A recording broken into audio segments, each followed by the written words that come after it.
everybody, I'm Ebony and welcome back to my channel, Everything Eb. Today's video is video number 2 in the journey to my gastric bypass surgery. Technically, the name of it is Roux-en-Y surgery, but it is more commonly known as gastric bypass surgery, which of course, for everybody that doesn't know, is a weight loss surgery.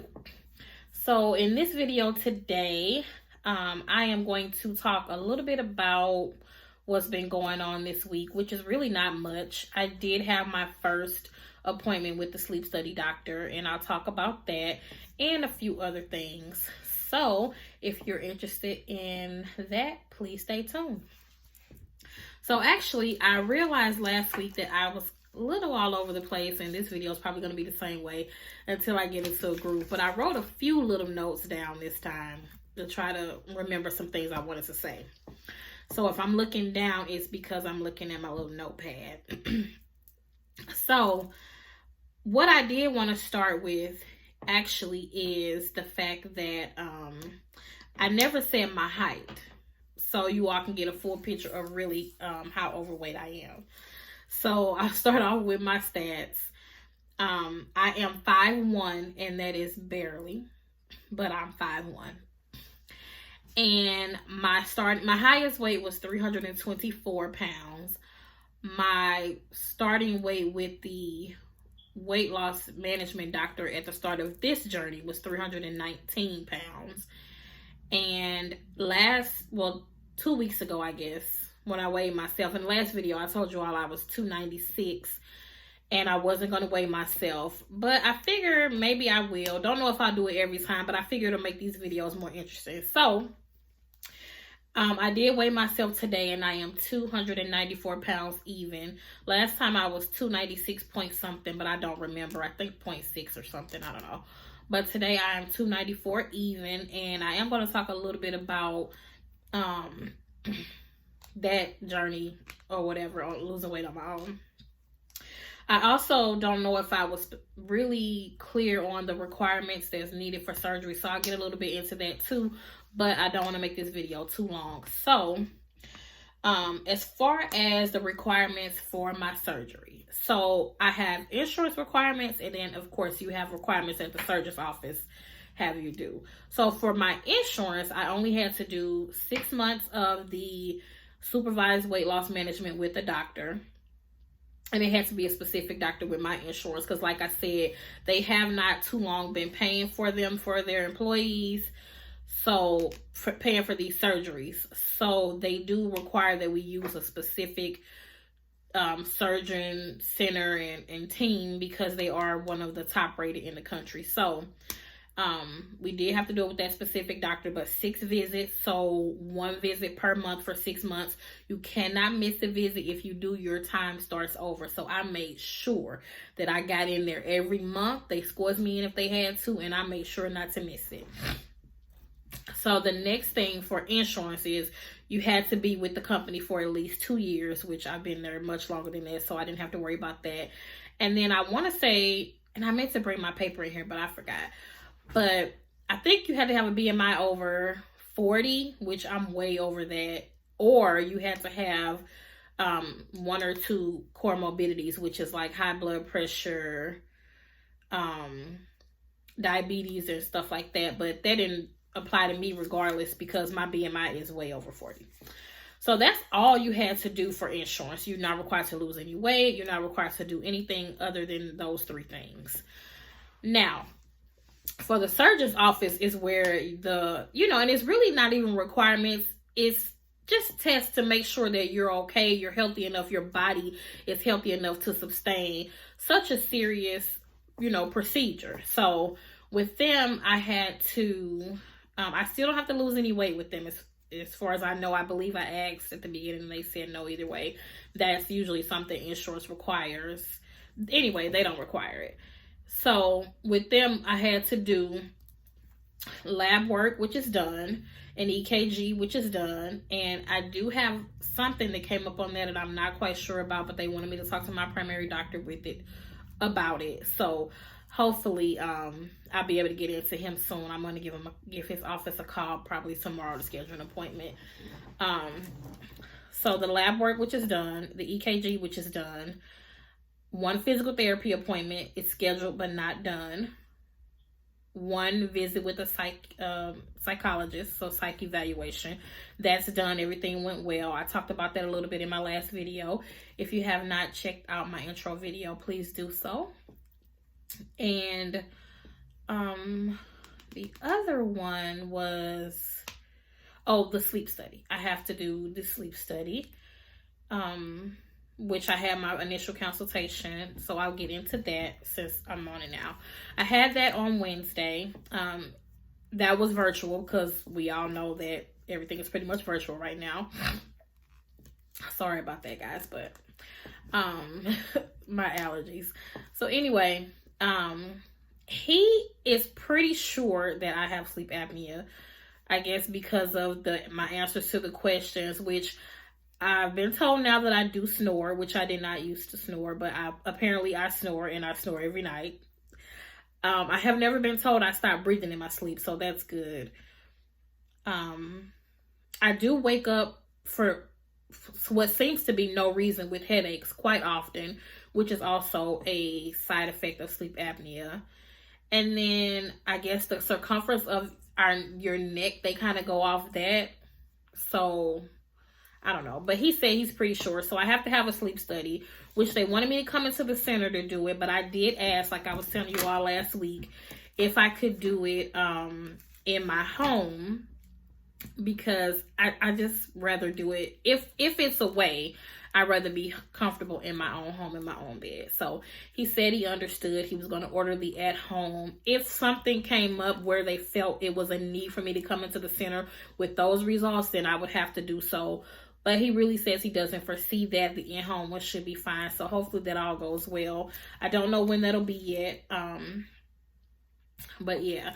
So that was that. He did say that I had a small airway or air passage anyway. Excuse me, which has nothing to do with sleep apnea, which has nothing to do with weight. It is just what it is. Some people are born with a small one.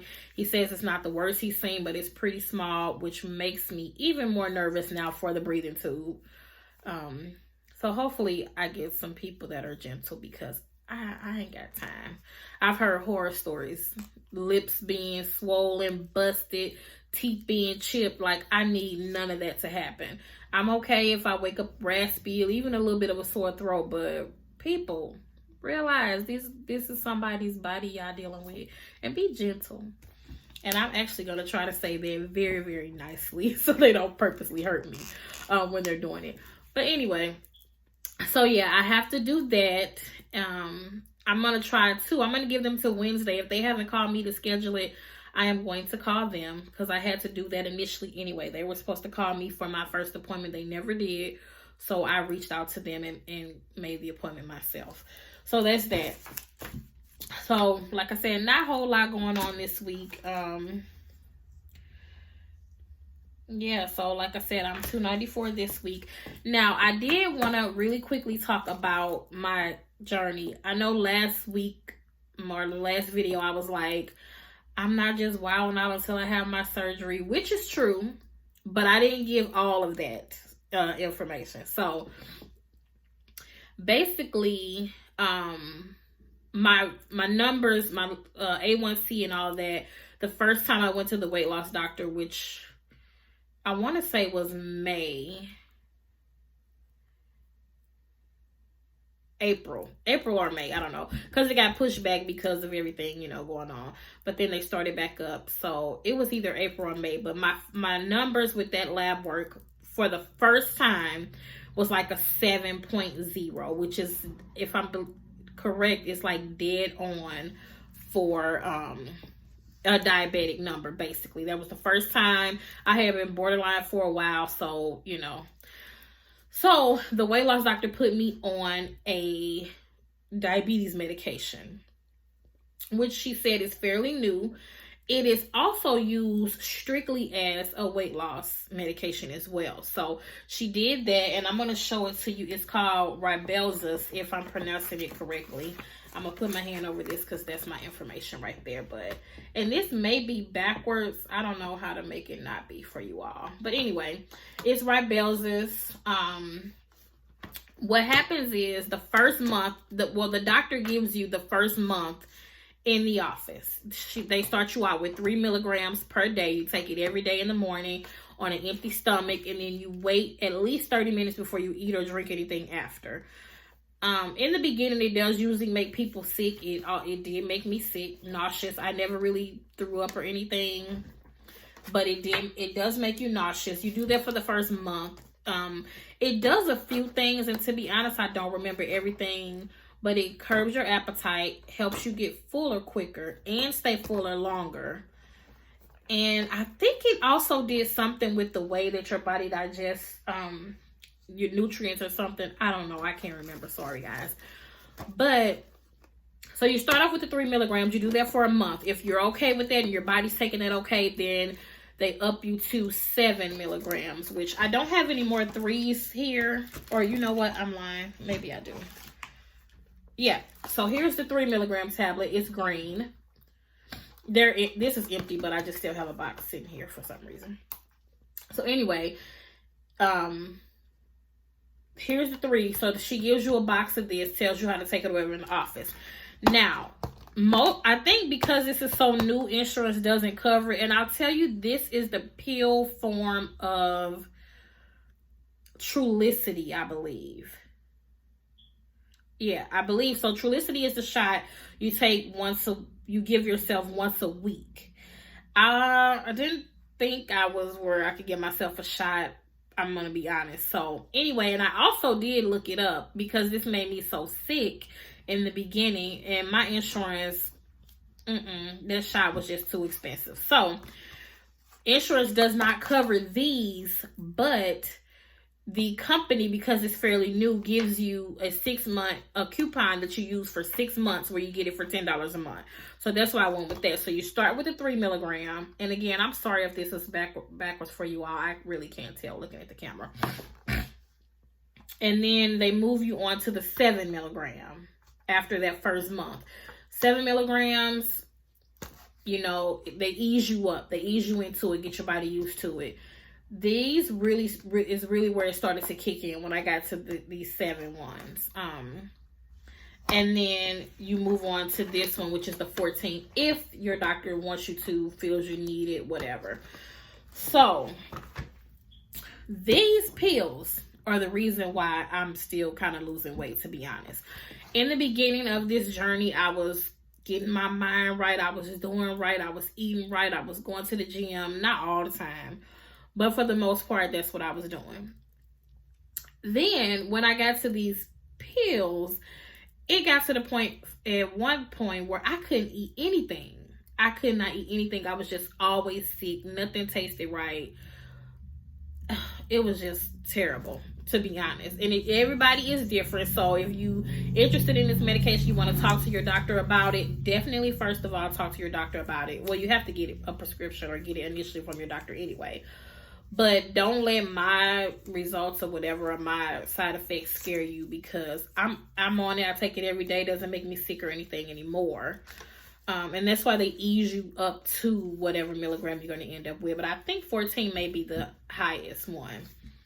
But anyway, so this medication, when I say has changed my relationship with food already, I feel like it has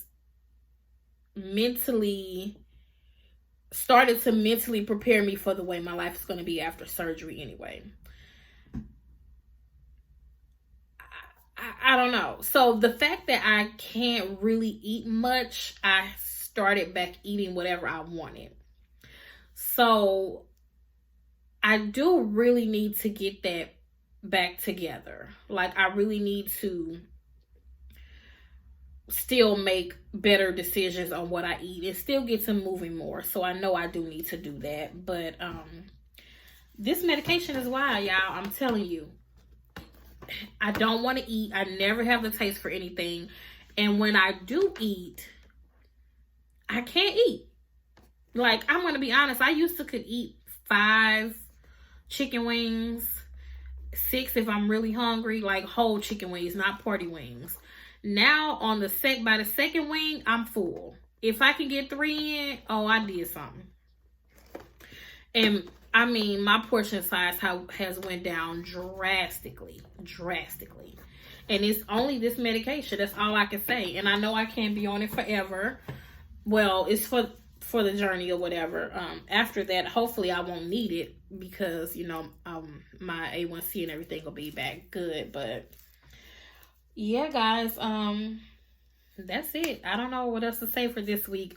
I don't have any appointments coming up next week to my knowledge, unless the sleep study office allows me to come and pick up the equipment so that I can do my at-home study this week. So my next video, I really don't know. Maybe I'll tell you all a little bit about me or why I decided to finally have bariatric surgery, because I've been thinking about it for years. I even went to a consultation probably over 10 years ago and I chickened out. So, yeah, so I don't know. Next video, I'll think of what it's going to be about. Or like I said, maybe they will tell me I can come pick up my stuff and I can say how my sleep study went or something. But for today, that's it. If you have any questions or anything like that, don't hesitate to inbox me or comment down below. Oh, I'm sorry. Thank you for my few subscribers. I appreciate it. Like, share this video or whatever. Tell somebody. I have people that I do follow as well, and I'm hoping that they subscribe to my channel too. So I'm just gonna keep documenting this journey. I really don't know how it's gonna go. I'm just here. Like I said, I want to be able to look back on the journey myself as well, and this is the best way to do it, vlogging. But I also am here if anybody, you know, gets anything from me. Like I said, information, inspiration. Somebody can inspire me. If you all have had the surgery already and you have any advice for me, comment down below. I don't care if it's gastric bypass or the VSG, lap band, whatever. Comment down below any suggestions that can help me. And like I said, this week I am aiming to get back on track with eating and moving myself. I know the medicine is helping, but it's still not an excuse to eat whatever you want because you can't really eat. You know, here and there is okay, but I'm just ready to get it back together, y'all. So the 2 pounds can turn into 5 or something. I don't know. But like I said, I want to do as much as possible to mentally prepare myself for the surgery, as well as physically prepare my body and the changes that it's going to go through, the changes I have to make, the way that my life is going to change forever. So that's my goal this week. Like I said, any questions, any encouragement you guys want to give, comment down below.